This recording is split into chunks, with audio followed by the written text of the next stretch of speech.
Hello दोस्तों, मैं रजनीश, आप सभी के आरके हिंद एजुकेशन चैनल में हार्दिक स्वागत अभिनंदन करते हैं। दोस्तों इसी के साथ दोस्तों वेरी शुभ रात्रि। ठीक ना मेरे दोस्तों, आज जो हम लोग किसके बारे में पढ़ेंगे, आज जो हम लोग पढ़ेंगे संविधान के बारे में। ठीक ना, और संविधान के बारे में हम लोग पढ़ रहे थे। आप लोग बताएंगे कि संविधान के बारे में हम लोग क्या पढ़ रहे थे। तो आपको पता है कि संविधान के बारे में हम लोग अनुसूचियाँ पढ़ रहे थे। क्या पढ़ रहे थे? अनुसूचियाँ। तो अनुसूचियाँ में हम लोग कहाँ तक पढ़ लिए थे?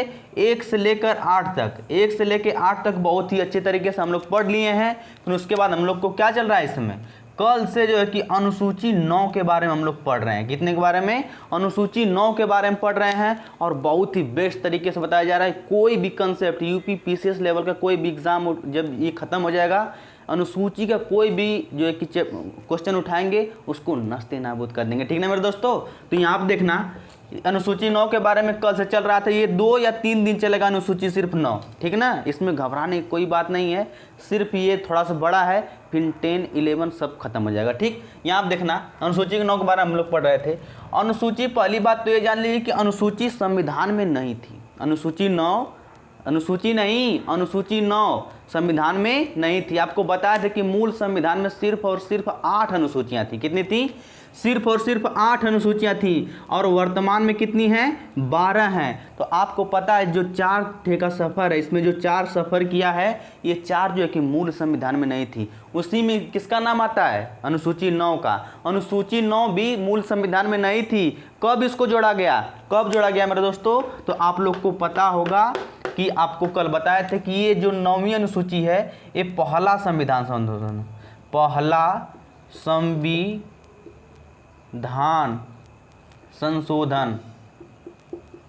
संशोधन पहला संविधान संशोधन 1951 में इसको जोड़ा गया। किसके बारे में? कब जोड़ा गया? जब 51 पहला, जब संविधान की जो कॉपी लिखकर मूल संविधान लिख गई थी, जब उसको पहली बार खोला गया तो संविधान का संशोधन क्या कर दिया गया? पहली बार ही जब खोला गया तो उसमें अनुसूची 9 जोड़ दी गई। ठीक है मेरे दोस्तों, संशोधन का मतलब क्या होता है? मोटी सी कॉपी है, उसको पहली बार खोला गया तो क्या जोड़ दिया गया? अनुसूची 9 जोड़ दी गई। ठीक, उसी को संविधान संशोधन कहते हैं। ठीक, पहली बात तो ये जान लीजिए। दूसरी बात आपको पता है कि पूछ देता है कि क्या अनुसूची मूल संविधान में थी, तो आप लोग बताएंगे कि नहीं थी। ठीक, ये 2 क्वेश्चन हो गया। फिर उसके बाद दोस्तों हम लोग क्या बताए थे कि इसके बारे में थोड़ा सा आप लोग जानेंगे कि एक तो थोड़ा सा जानेंगे, थोड़ा सा स्टोरी के बारे में, कि जब संविधान तो बन गया, जब जो संविधान निर्माता थे, कौन थे? जो संविधान निर्माता थे वो एक ठो काम कर रहे थे। क्या कर रहे थे? वो देख रहे थे कि देश में बहुत सारी प्रथाएं हैं, बहुत सारी कुप्रथाएं हैं। उसी में एक प्रथा क्या थी? जमींदारी। उसी में एक प्रथा क्या थी? जमींदारी प्रथा थी। जमींदारी प्रथा थी। तो आप लोग को पता है कि जमींदारी क्या होता है? जमींदारी का मतलब पहले आप लोग जानते होंगे कि जमींदार बड़े बड़े होते थे, कि उसमें होते थे कि मतलब कि कोई किसी के पास कोई भी ज़मीन नहीं था। किसी के पास कितना 1000 एकड़ ज़मीन, 1000 बीघा ज़मीन था, किसी के पास एक भी ज़मीन नहीं था। जिसके पास एक भी ज़मीन नहीं था तो वो लोग क्या करते थे? उनका खेत लेकर वो जो है कि उनका काम करते थे। तो सरकार चाहती थी, क्या चाहती थी? जो संविधान निर्माता थे वो चाहते थे कि जो प्रथाएं हैं, जो भूमि संबंधित प्रथाएं हैं, उसको समाप्त करना चाहते थे। उनको समाप्त करना चाहते थे और हुआ भी। जब उनको समाप्त करना चाहते थे, जो भूमि या जमींदारी प्रथा थी, जमींदारी प्रथा थी, इसको समाप्त करना चाहते थे। क्या करना चाहते थे?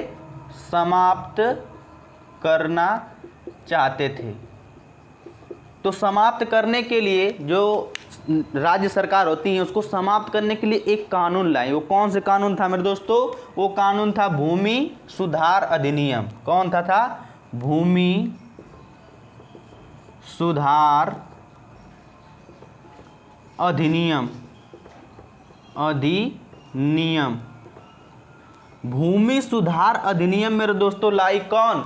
सरकार। सरकार जो है क्या लाई? भूमि सुधार अधिनियम ले आई। और इसी के माध्यम से जो जमींदारी थी, जमींदारी प्रथा थी, इसको समाप्त कर दिया। क्या कर दिया? समाप्त कर दिया। ठीक है मेरे दोस्तों, जो जमींदारी प्रथा थी इसको क्या कर दिया? समाप्त कर दिया। ठीक है मेरे दोस्तों, जब समाप्त कर दिया तो भाई साहब जो जमींदार थे, जिनकी बड़ी बड़ी ज़मीनी थी, जिनके पास जो ज़मीन थी, जिसके पास बहुत ही ज़्यादा, उसको क्या कर लिया गया, एक्सेप्ट मतलब कि सरकार उसको ले ली, उसको अपने गिरफ्त में कर ली। लगभग 90% उनकी ज़मीन क्या कर ली, अपने राज्य में मिला ली, और सबकी ज़मीन क्या कर ली, छीन ली। जब छीन ली भैया, तो जो जमींदार थे, बहुत सारे जो हजारों में क्या थे, जमींदार थे, वो लोग को बड़ी हुआ गुस्सा। क्या हुआ, बड़ी हुए गुस्सा, बड़ी हुए नाराज, और नाराज होते हुए वो रोते हुए कहाँ गए, सुप्रीम कोर्ट के पास। कहाँ गए मेरे दोस्तों, वो रोते हुए, थोड़ा सा देखना मेरे दोस्तों कि ये डाल दे रहे हैं, थोड़ा सिलाई डाल देंगे ना, ये रंग में आ जाएगा, ठीक ना। तो इसको समझना, हम लोग क्या कर रहे थे, जब ये वो थी, जब सरकारें जब उसकी ज़मीन छीन ली, तो ये लोग कहाँ गए, जो जमींदार थे, रोते हुए कहाँ गए, सुप्रीम कोर्ट के पास गए कि भैया हमारी तो, हम तो तबाह हो गए, हम तो एकदम तबाह हो गए, हमारे पास कुछ भी नहीं बचा, आप जो है कि मेरी हेल्प कीजिए। क्या कीजिए, आप जो है कि मेरी हेल्प कीजिए, ये सरकारें हमको पागल कर देंगी। क्या कर देंगी, पागल कर दी, हम लोग आत्महत्या कर लेंगे, ठीक ना। तो सुप्रीम कोर्ट के पास जाते हैं। कहाँ जाते हैं मेरे दोस्तों, यहाँ पे समझना कि वो सुप्रीम कोर्ट के पास जाते हैं। किसके पास जाते हैं, सुप्रीम कोर्ट के पास जाते हैं। तो अब जाते हैं तो इसी को यहीं पे रोक देंगे। क्या, जैसे टिप के नहीं रोक देते हैं, यहीं पे हम इसको रोक देंगे। इसको जानने से पहले थोड़ा सा पीछे जाएंगे। क्या, थोड़ा सा एक बात को आप जानेंगे कि आखिर वो बात क्या है। एक संविधान में आपको पता है कि हमारा जो फंडामेंटल राइट है, फंडामेंटल राइट्स, हमारा जो फंडामेंटल राइट्स है, हमारा जो मूल अधिकार है, क्या है, मूल अधिकार है, ठीक ना। ये भाग 3 में 12 से लेके 36 तक दिया है, ठीक ना। 12 से लेके 36 तक किसके बारे में, फंडामेंटल राइट के बारे में बात की गई है। उसी में एक अनुच्छेद आता है, देखिए 12 से 36, इसी में एक अनुच्छेद आता है। क्या वो अनुच्छेद है, अनुच्छेद 13। देखना, जब फंडामेंटल राइट पढ़ेंगे तो उसको अच्छी तरीके से पढ़ेंगे, लेकिन उससे पहले इसको यहाँ पे थोड़ा सा उसको समझना पड़ेगा कि आखिर उसमें क्या थी। देखिए आर्टिकल क्या 13, इसमें क्या थी, देखिए इसमें ये थी कि, रुकना मेरे दोस्त, इसमें ये था ना मेरे दोस्त कि आप जो है कि अन्य विधियों से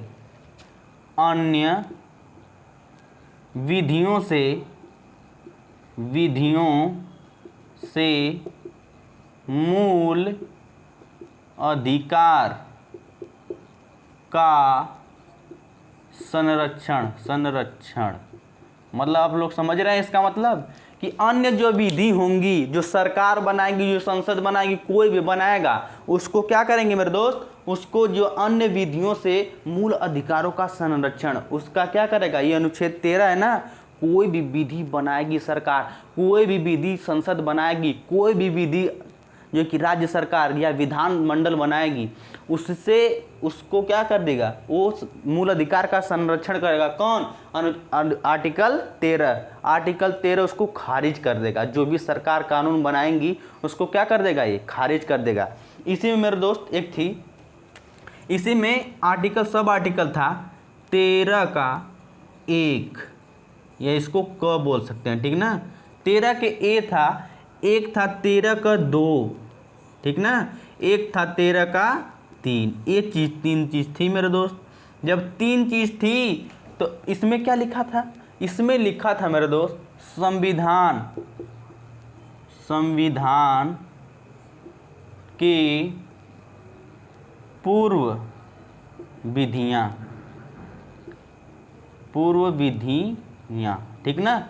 इसमें से संविधान के पूर्व विधियाँ के बारे में बात किया गया था। देखिए मेरे दोस्त, सब कुछ नहीं बताए थे, टाइम लगेगा, लेकिन सबकी कमर तोड़ देंगे। क्या, सबको कमर तोड़ देंगे, किसी भी आपके सामने कोई नहीं टिकेगा, ठीक ना। संविधान के पूर्व विधियाँ, दूसरा क्या थी, संविधान के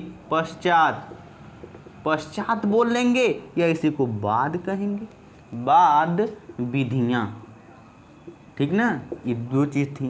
और तीसरी चीज़ थी मेरे दोस्तों, तीसरी चीज थी सिर्फ और सिर्फ विधियां। क्या थी? सिर्फ और सिर्फ विधियां थी। अब इन तीन चीज इसमें आर्टिकल 13 में बात किया गया था, जिससे हमारे मूल अधिकार का संरक्षण हो सके, सेफ्टी रहे, सुरक्षित रहे। ठीक ना? अनुच्छेद 13 के बारे में बात की गई थी। मेरे दोस्त, आप लोग को ये पता है, ठीक है। अब इसको समझ, संविधान के पूर्व विधियां, संविधान के पश्चात या बाद विधियां, और विधियां सिर्फ। ठीक ना? ये तीनों आर्टिकल आप लोग को याद रहना चाहिए। अब देखिए आर्टिकल ये वाला देखेंगे, आर्टिकल सिर्फ और सिर्फ 13 का 1 लिखेंगे आप लोग। 13 का 1 हर चीज़ लिखवाते हुए क्यों चलते हैं? क्योंकि आपका नोट्स एक बार बन जाए ना, फिर दोबारा किसी के पढ़ने की ज़रूरत ना हो, सिर्फ और सिर्फ आप मौज करना सीखें। क्या? प्रैक्टिस करना सीखें। एक बार जो है कि अपने आप को क्या कर दीजिए, एक बार 5 मिनट 6 मिनट झोंक दीजिए, और उसमें जो है कि नोट्स बढ़िया से बना लीजिए, वो भी बढ़िया तरीके से, जैसे हम पढ़ा रहे हैं, सिर्फ और सिर्फ इतना बना लीजिए। फिर उसके बाद कोई भी किताब उठाएंगे, कैसे भी उठाएंगे, उसको नस्तेनाबूद कर देंगे। ठीक है मेरे दोस्तों? यहाँ आप देखना, आर्टिकल 13 का 1 में क्या लिखे थे? संविधान की पूर्व विधियां। इसमें क्या था मेरे दोस्त? इसको समझेंगे। संविधान की पूर्व विधियां का मतलब क्या होता है? इसमें लिखेंगे, इसी में लिखेंगे कि संविधान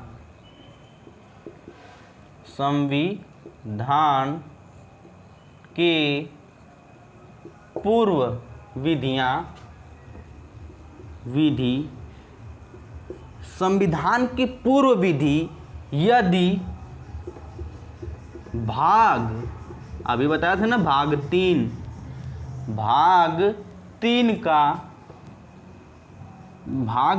का क्या करे? विवादित करे। देखना यहाँ पे मेरे, भाग 3 को विवादित या क्या करे? विरोध करे तो वह विधि क्या होगी? शून्य हो जाएगी। देखना, यहाँ आप समझना मेरे दोस्त कि आखिर इसकी भावनाएं क्या है, इसको समझना। ये जैसे संविधान जब लागू नहीं हुआ था, ध्यान से देखना, जब संविधान लागू नहीं हुआ था तो उससे पहले भी बहुत सारी विधियां बनाई गई थी। आप बोले यस सर, बनाई गई थी। जैसे 1935 का अधिनियम, ठीक ना, फिर उसी तरह 1981 का अधिनियम, 1781 का अधिनियम, फिर इसी तरह रोलेट, मतलब कि जो भी विधि बनाई गई थी, जैसे रोलेट एक्ट वगैरह सब कुछ, तो उस संविधान के पहले की कानून थे कि नहीं? जब संविधान हमारा नहीं बना था उससे पहले के कानून थे। तो वही ये कह रहा है कि संविधान के पूर्व जो विधि होंगी, यदि वो संविधान, तो वो तो लागू होंगी, लेकिन संविधान के भाग 3 को, यानी फंडामेंटल राइट हमारा जो दिया गया है, उसको विरोध करेंगे। क्या करेंगी? या उसको क्या करेंगी? विरोध करेंगे, विवादित करेंगी, तो वो विधि शून्य हो जाएगी, मतलब उसका मान्य नहीं होगा। क्या? उसका मान्य ही नहीं होगा। ठीक ना मेरे दोस्त? इतना बात समझ में आ गया? 13 के 3 में क्या लिखा है? ठीक, यहाँ आप समझना। अब दूसरा चीज लिखा था 13 के 2 में, यहाँ पे बस देखना, इसका 13 के 2 में हम क्या बताए थे कि बाद विधियां। इसमें क्या लिखा था मेरे दोस्त? इसमें लिखा था संविधान के लागू होने के बाद, संविधान के लागू होने के बाद यदि कोई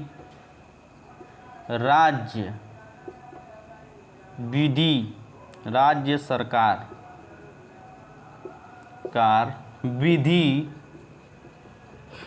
विधि बनाए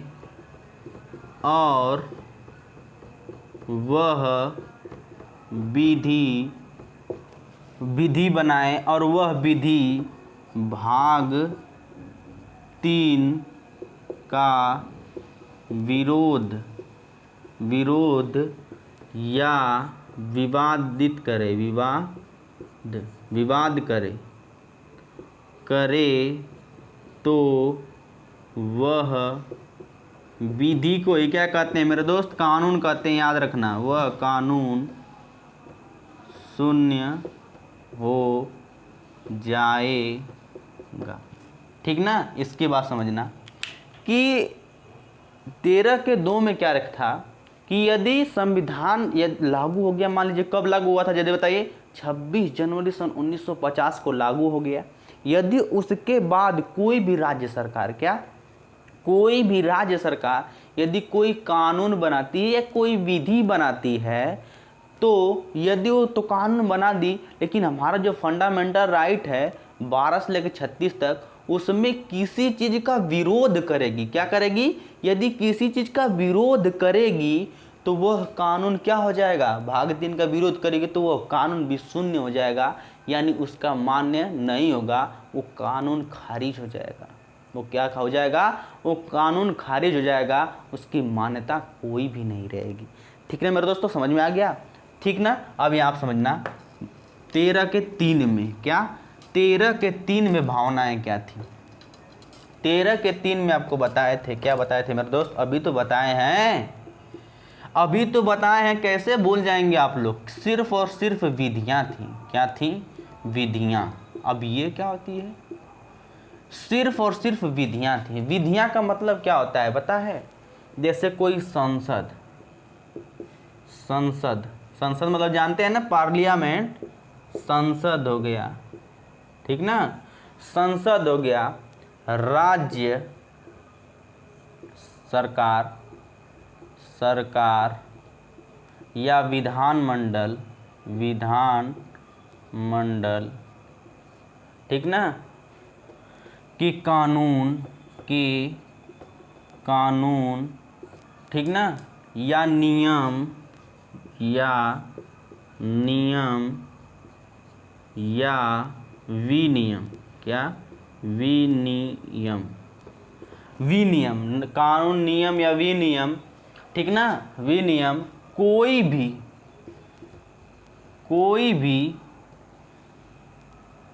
भी कानून यदि भाग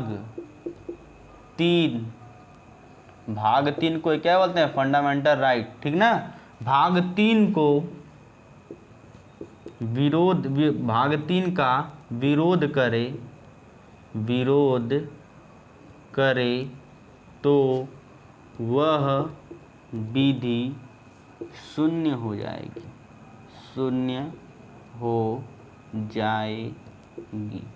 ठीक ना मेरे दोस्तों? क्या थी मेरी भावनाएं मेरे दोस्त? 3 के 3 में क्या थी? 13 के 3 में ये थी सिर्फ और सिर्फ विधियां थी। विधियां का मतलब कि या तो संसद हो गई यानी केंद्र का, या तो राज्य सरकार हो गई, या केंद्र में से कोई कानून बनाता है, कौन बनाएगी? संसद बनाएगी, पार्लियामेंट बनाएगी, या राज्य में राज्य सरकार या विधानमंडल कानून बनाएगा। तो कानून कोई भी बनाए, नियम बनाए, नियम कायदा कानून कुछ भी बनाए, यदि वो फंडामेंटल राइट का विरोध करेगी तो उससे भी शून्य घोषित कर दिया जाएगा। ये 3 चीज़ मतलब कि अनुसूची 9 से आप लोग को याद रखना है। देखिए कैसे इसको भिड़ाते हैं, कैसे इसको भिड़ाते हैं। अब देखिए चलेंगे किसको, वहाँ पे कहाँ रोके थे, अब उसको आप लोग को पता है ना मेरे दोस्त? आप लोग को पता है ना कि उसको कहाँ रोके थे? जो जमींदार थे वो सुप्रीम कोर्ट पहुँच गए। कौन? जो जमींदार थे, जमींदार वो कहाँ पहुँच गए? सुप्रीम कोर्ट पहुँच गए मेरे दोस्त। जब सुप्रीम कोर्ट पहुँच गए तो कहने लगे कि सर कि हमारा जो है कि हम तो तबाह हो गए, हमारे लूट हो गए, जो है कि हमारे जो है कि क्या हो गई, हमारी ज़मीन सब लूट गई, सब राज्य सरकार छीन लिया। ऐसा कानून बनाया, ऐसा नियम बनाया कि उसको खारिज कर दिया सब। जो है कि हमारी पहली बात तो ये आपको कल बताए थे, जो भूमि थी या संपत्ति थी, ये संपत्ति थी, क्या थी? जो भूमि थी या ज़मीन थी, क्या? ज़मीन, ये दोनों क्या थी? संपत्ति थी, यानी पैसा था। उस समय क्या था? पैसा था। तो ये सब माना गया था, ठीक ना? तो फंडामेंटल राइट का विरोध कर रही थी कि राज्य सरकार क्यों छीन लिया। जब राज्य सरकार छीन लिया मेरे दोस्त, तो सुप्रीम कोर्ट ने कहा कि सुनो तो सही, राज्य सरकार को बोला है तू अपने मन के हुए हो। राज्य सरकार को सुप्रीम कोर्ट ने बुलाया, कहा कि तुम अपने मन का हुए, जब चाहो तैसे कर दोगे। क्या तुमको दिखाई नहीं दे रहा है कि फंडामेंटल राइट का ये विरोध कर रहा है। 13(2) में क्या लिखा है बताओ, पढ़े नहीं हो कि फट से कानून ला दिए हो। 13(3) में लिखा था, 13(2) में लिखा था कि कोई भी राज्य सरकार क्या बनाएगी, कानून बनाएगी। यदि बना दे रही है तो क्या कर दे रही है, फंडामेंटल राइट को अगर विरोध करेगी तो शून्य कर दे मान दिया जाएगा। तो शून्य जो भूमि सुधार अधिनियम था, भूमि सुधार अधिनियम था, अधिनियम, उसको क्या कर दी, सुप्रीम कोर्ट ने खारिज कर दिया, खारिज कर दिया। ठीक ना मेरे दोस्त खारिज कर दिया, उस कानून को ही खारिज कर दिया। कि तो कह रही थी, तो फिर भाई साहब खुश हो गए, कौन, जमींदार भाई साहब खुश हो गए कि फिर उनको ज़मीन सब वापस मिल गई, उनको वापस मिल गई।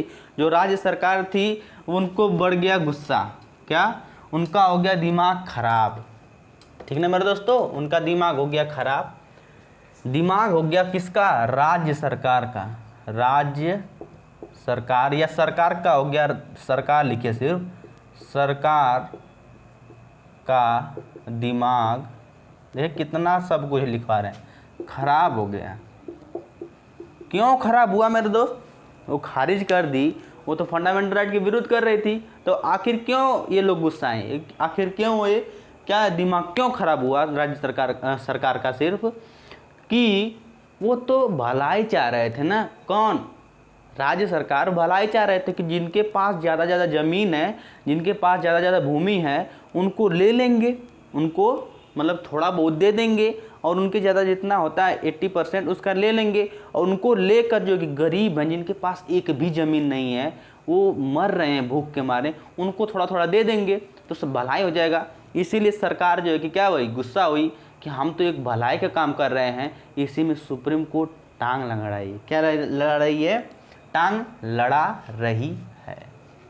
भाई साहब खराब हो गया, खारिज हो गया, दिमाग खराब हो गया जब, तो यहाँ पर लिखना, सुप्रीम कोर्ट के फैसले, सुप्रीम कोर्ट के फैसले को बदलने के लिए, पलटने के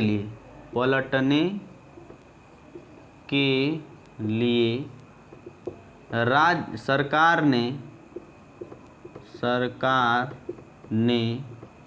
संविधान संशोधन किया, संविधान संशोधन किया। मतलब इसका मतलब ये है मेरे दोस्त, थोड़ा देख लेंगे, ठीक ना। यहाँ आप देखना, सुप्रीम कोर्ट के फैसले को पलटने के लिए, आखिर उसने ऐसा क्यों बोला, उसको पलटने के लिए सरकार ने डायरेक्ट संविधान में संशोधन कर दिया। क्यों कर दिया कि सुप्रीम कोर्ट तुम बहुत बनते हो ना, जो संविधान का देख के बाद जो है कि बात करते हो कि संविधान में जो लिखा है उसी के माध्यम से चलेंगे, हमारे जो भी कानून बनाते हैं रद्द कर देते हो। तो सुप्रीम कोर्ट क्या कहा, ये जो एक सरकार थी, इन्होंने कहा कि डायरेक्ट हम तुम्हारे संविधानों में चेंज कर देंगे, जहाँ से तुम देख कर देते हो ना वही हम चेंज कर देंगे, खूब देखते रहना। तो इसीलिए मेरे दोस्त जो कि सुप्रीम कोर्ट के फैसले को पलटने के लिए संविधान संशोधन किया गया, ठीक ना। और संविधान संशोधन कौन सा था मेरे दोस्त, यहाँ पर मिटाएंगे, इसको समझना, कौन सा संविधान संशोधन था, ठीक ना मेरे दोस्त, समझना यहाँ पे। उसको पलटने के लिए पहला संविधान संशोधन किया, पहला संविधान संशोधन किया, ठीक ना मेरे दोस्त। थोड़ा सा देख लेंगे वीडियो चल रही है कि नहीं मेरे दोस्त। पहला संविधान संशोधन किया, ठीक ना मेरे दोस्तों। यहाँ आप देखना, पहला संविधान संशोधन किया ना मेरे दोस्त, यहाँ आप समझने गया कि उनको संविधान को पहला संविधान संशोधन किया। और इस संविधान संशोधन कब किया, 1951 ईस्वी में। कब किया, 1951 ईस्वी में किया।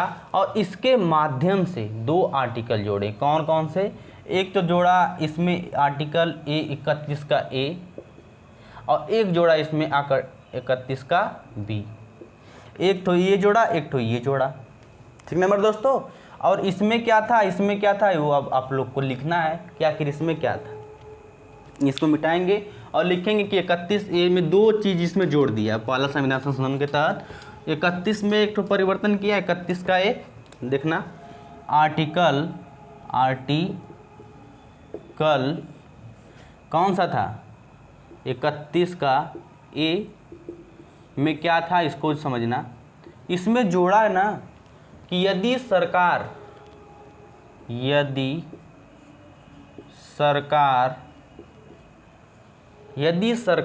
लोक कल्याण या भूमि सुधार से संबंधित कोई कानून बनाती है तो उसे इस आधार पर खारिज या इसको क्या कहते हैं समाप्त, खारिज नहीं किया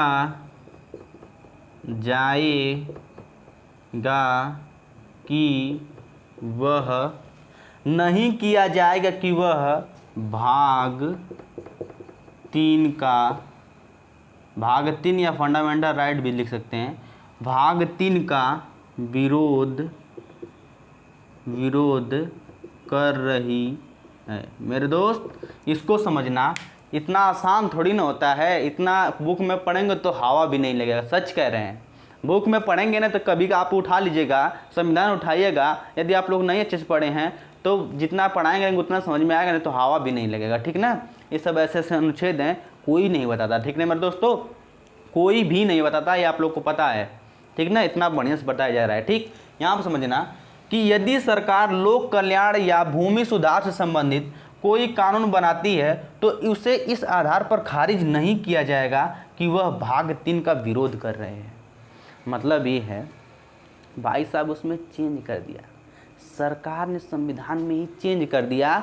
वो किया कि भाई साहब कि यदि कोई सरकार जो है कि मतलब कि लोक कल्याण मतलब कि किसी मतलब कि जो समाज है उससे अच्छे से संबंधित कोई कानून बनाती है, या भूमि जो है भूमि से संबंधित कोई कानून बनाती है, तो उसे मतलब वो भाग 3 का उल्लंघन नहीं करेगी, उसे इस आधार पर नहीं खारिज किया जाएगा कि सुप्रीम कोर्ट उसको खारिज कर दे रही है कि फंडामेंटल राइट का विरोध है।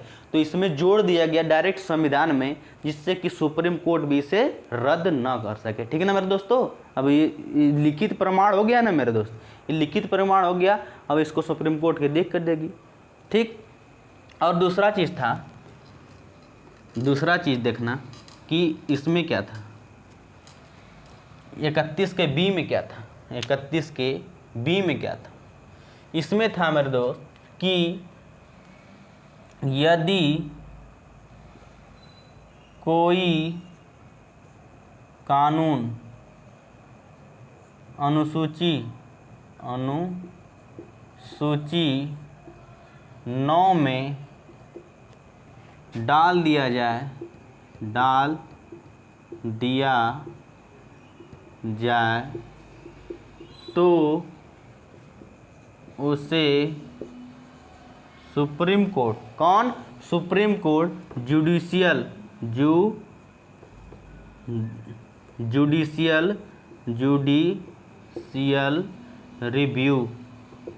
रिव्यू भी नहीं करेगी। मतलब मेरे दोस्त ये देखना कि यदि मतलब कोई भी राज्य सरकार कोई कानून बनाती है, क्या करती है, अगर कोई भी राज्य सरकार कोई कानून बनाती है, यदि उसे किस में डाल देती है, अनुसूची 9 में डाल देती है, तो उससे सुप्रीम कोर्ट देखेगी भी नहीं कि आखिर उसमें लिखा क्या है, उसको संशोधन करने की सोचे भी नहीं, ठीक है मेरे दोस्तों, उसको सोचेगी भी नहीं कि आखिर उसमें क्या लिखा गया है। जुडिशियल रिव्यू मतलब कि वो देखे भी नहीं, दोबारा उसको नहीं छानबीन करेंगे कि इसमें क्या है, ऐसे क्या है, यदि उसमें डाल दिया जाता है अनुसूची 9 में। ठीक है ना मेरे दोस्तों, तो भूमि सुधार जो है कि कानून है, उसको भी किस में डाल दिया गया, अनुसूची 9 में डाल दिया गया है, जिससे कि वो कुछ ना कर पाए। तो इतना बात समझ में आ गया मेरे दोस्तों, आखिर इसका मतलब, ठीक ना। फिर उसके बाद क्या हुआ उसको समझना। जब ये सब बातें हो गई, फिर उसके बाद कानून सरकार बनाई, फिर उन सभी के क्या कर दी, ज़मीन छीन ली। इन सब लिखने के बाद कानून बना और उस जमींदार की जो है कि ज़मीन छीन ली गई। यदि छीन लेगी मेरे दोस्तों तो क्या हुआ, फिर दौड़ते हुए गए, कहाँ गए, सुप्रीम कोर्ट के पास, कि जो सुप्रीम कोर्ट भैया ये सब ऐसी ऐसी बात है, क्या है, ऐसी ऐसी बात है, आप जो है कि ऐसे कहे थे, फिर इन लोगों ने कानून बनाया, फिर हम लोग से क्या कर दिया, छीन लिया, अब हम क्या करें। तो उन्होंने कहा कि कुछ भी नहीं करना है दोस्त, कुछ भी नहीं करना है, बस तुमको कुछ भी नहीं करना है, ठीक ना। फिर उसके बाद जब हो गया तो एक केस आया, कौन सा केस आया मेरे दोस्त, शंकरी प्रसाद, एक केस आया, इस केस का नाम सुन लीजिए, शंकरी प्रसाद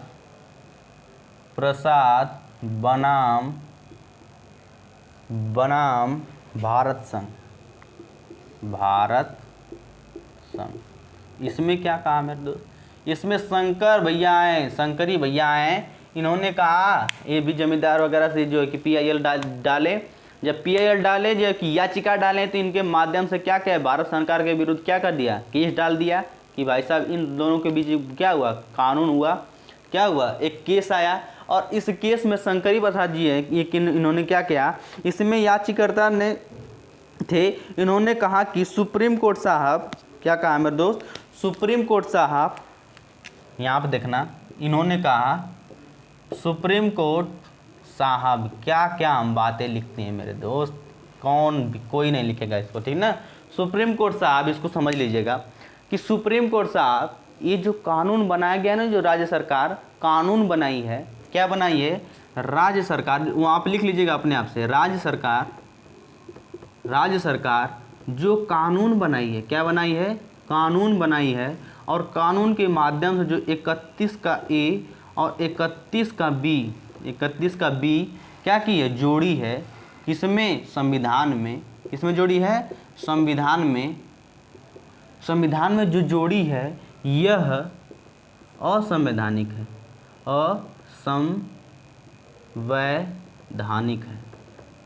असंवैधानिक है, ठीक है मेरे दोस्तों। ये क्या है, यह एक असंवैधानिक है। शंकरी भैया जी कहें भारत सरकार के विरुद्ध कि सुप्रीम कोर्ट साहब, जो राज्य सरकार नहीं मेरे दोस्त, सारे राज्य सरकार नहीं, सिर्फ सरकार लिखेंगे, जो क्योंकि सरकार केंद्र की बनाई है, सरकार जो कि कानून बनाई है, वो उसके माध्यम से 31 से और 31B जो जोड़ी है, जो संविधान में, वो असंवैधानिक है, उससे मानिए मत, उससे आप खारिज कर दीजिए। कौन का, शंकरी भैया कहें कि उनको आप क्या कर दीजिए, खारिज कर दीजिए। तो खारिज कर दिए, तो फिर सुप्रीम कोर्ट ने क्या कहा पता है, सुप्रीम कोर्ट ने क्या कहा पता है आप लोग को मेरे दोस्त, सुप्रीम कोर्ट ने कहा, सुप्रीम कोर्ट ने कहा कि यह संवैधानिक है, यह संवैधानिक है। तो सुप्रीम कोर्ट ने क्या कहा, यह संवैधानिक है, बोला कैसे सर, कैसे ये तो असंवैधानिक है। उन्होंने कहा कि क्या शंकरी भैया जी, क्या आप अनुच्छेद पढ़े हैं, क्या आप 368 अनुच्छेद पढ़े हैं। उन्होंने कहा कि हाँ, अभी से याद आ गया।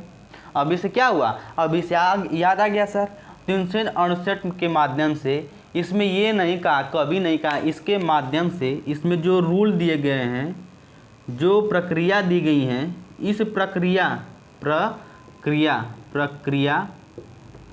इस रूल के, इस जिसमें जो अनुच्छेद 68 में जो रूल दिए गए हैं, इसमें क्या कहा गया है, अनुच्छेद 368 में नहीं जानते आप लोग, संविधान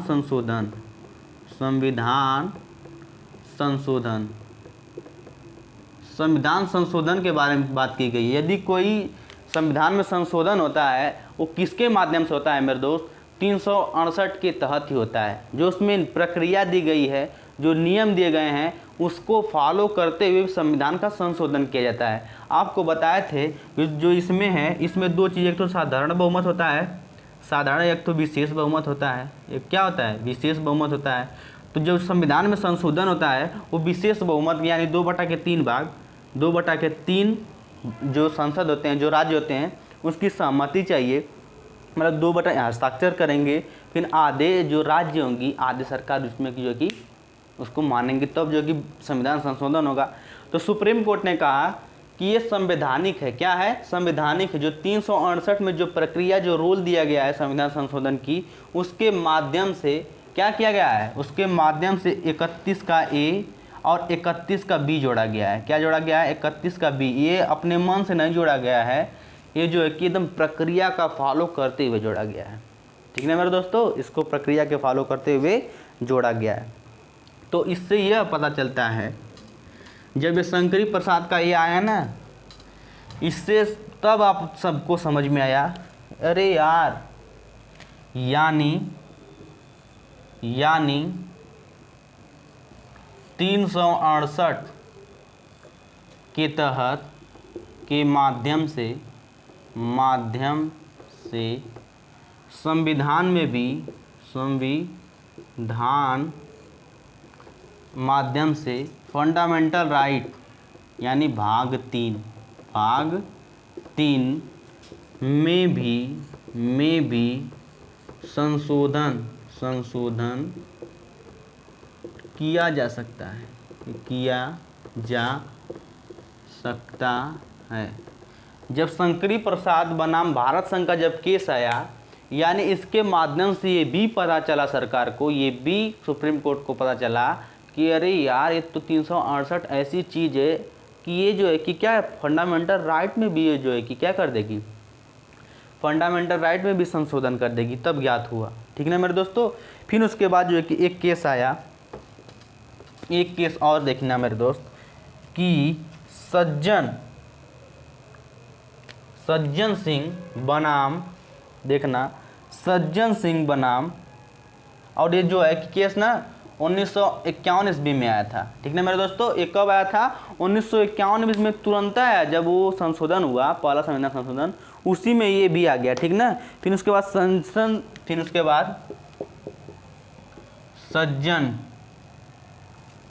सज्जन सिंह बनाम राजस्थान राज्य। अब राज्य के विरुद्ध सज्जन सिंह गए भैया।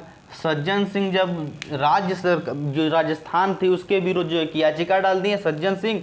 इन्होंने कहा कि कब डाला? 1965 ईस्वी में। कब डाला? 1965 ईस्वी में मेरे दोस्त डाला। जब 1965 ईस्वी में डाला तो सज्जन सिंह भी वही बात कहने लगी कि ये असंवैधानिक है। क्या है? ये असंवैधानिक है। ठीक ना। फिर सुप्रीम कोर्ट ने कहा कि ये संवैधानिक है। जो ऊपर की बात है ये संवैधानिक है और जो है कि ये 368 के माध्यम से, 368 के तहत जो है कि संविधान में 331 का ए और 31 का बी जोड़ा गया है। ठीक ना मेरे दोस्तों। 31 का ए और 31 का बी जोड़ा गया है। फिर वही चीज़ इसमें दोहराया गया।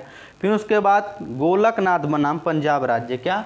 गोलकनाथ बनाम, देखिए कितना केस पूछता है डायरेक्ट कि पता है कैसे पूछता है? पूछ देगा शंकरी प्रसाद बनाम भारत संघ किससे संबंधित है? दे देगा राज्य के नीति निषेध से, फंडामेंटल राइट से, अनुसूची से, ऐसे करके क्वेश्चन पूछा। फिर मुझे सज्जन सिंह बनाम राजस्थान राज्य, ये किसके क्या बोलते हैं उसको, किसके तहत, मतलब कि क्या केस आया? फंडामेंटल के समय पे, राज्य के नीति निषेध में, संसद के विरुद्ध के, ऐसे क्वेश्चन पूछ जाते हैं। ठीक ना मेरे दोस्तों। फिर उसके बाद जो है कि मेरे दोस्त एक चीज़ और आया। क्या आया? गोलकनाथ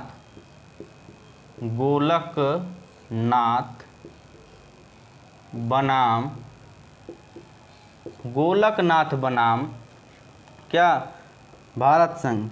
गोलकनाथ बनाम, उसके बाद मेरे दोस्त पंजाब राज्य, क्या बोले हैं बनाम पंजाब राज्य।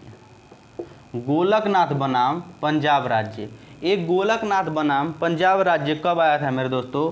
1967 में आया था। 1967 में गोलकनाथ बनाम पंजाब राज्य आया और इसके माध्यम से नहीं बताएंगे, इसके माध्यम से ये आपको कल बताया जाएगा, ठीक है मेरे दोस्तों, क्योंकि क्लास हो चुकी है बहुत लंबी। हम चाहेंगे तो बहुत ज़्यादा समय तक पूरा अनुसूची 9 ख़त्म कर देंगे, 2-3 घंटा लगेगा, लेकिन हम सोच रहे हैं कि थोड़ा पढ़िए, मजबूत तरीके से पढ़िए और जो भी पढ़ाया जा रहा है उसको 2-3 बार रिवीजन कीजिए, ठीक है ना। रिवीजन सबसे इम्पॉर्टेंट होता है मेरे दोस्त, प्रैक्टिस सबसे इम्पॉर्टेंट होती है और इम्पॉर्टेंट आप लोग को होना भी चाहिए, ठीक है मेरे दोस्तों। तो आप लोग को इसमें ध्यान रखना है और जितना पढ़ा है उसको देखना है और अच्छी तरीके से मेरे दोस्तों पढ़ना है। इसी के साथ दोस्तों चैनल को लाइक, सब्सक्राइब एंड शेयर करिएगा। क्या करिएगा? लाइक, सब्सक्राइब एंड शेयर करिएगा, ठीक है ना मेरे दोस्तों। इसी के साथ चाहेंगे विदा। जय हिंद, जय भारत।